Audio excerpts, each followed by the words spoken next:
cette année, effectivement, a été très riche pour l'Observatoire, ainsi que pour tous les think tanks français.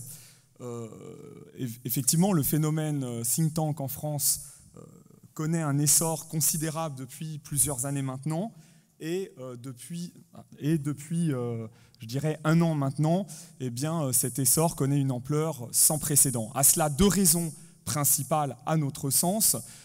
D'abord, la crise, ce qui n'est pas une note forcément très positive, mais il faut bien que ça serve à quelques-uns.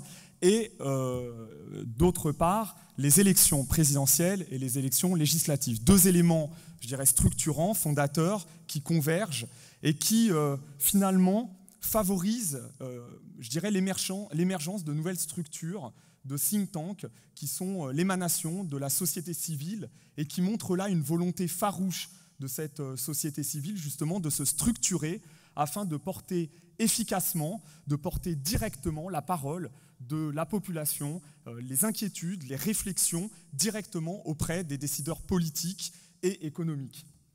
Je dirais que les think tanks bénéficient aussi de nouvelles formes de régulation et de légitimation politique qui placent les think tanks au confluent de la société civile et des décideurs politiques.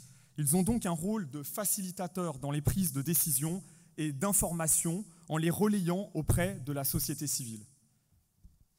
Ça signifie qu'il y aurait eu une lacune jusque-là, que les think tanks remplissent un vide dans ce fonctionnement de la société et de la circulation des idées? Peut-être. Alors, vous aurez l'impression qu'on a répété les questions et les réponses. C'est faux, c'est une improvisation. Alors, si, je vous assure. Écoutez, oui, on peut dire qu'il y avait une place vacante, en tout cas dans ce domaine, simplement parce que, vous le savez, aujourd'hui on en parle beaucoup. Est-ce que l'État peut tout ?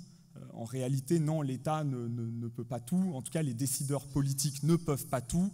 Ils doivent notamment s'appuyer sur la volonté, le dynamisme, la participation citoyenne et l'expertise diverses et variées que constituent les think tanks. Donc, les think tanks ne remplacent finalement personne.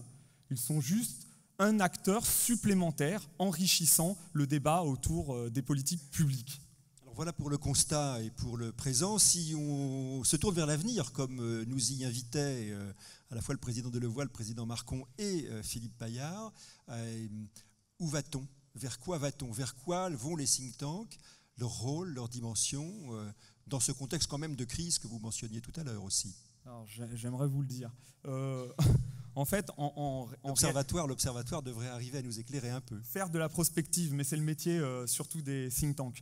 En fait, nous, ce que nous constatons, c'est que justement cette crise qui touche l'Europe et l'Europe du Sud et de plus en plus malheureusement la France, va rendre de plus en plus difficile l'accès au financement privé tant que public pour ces fameuses structures.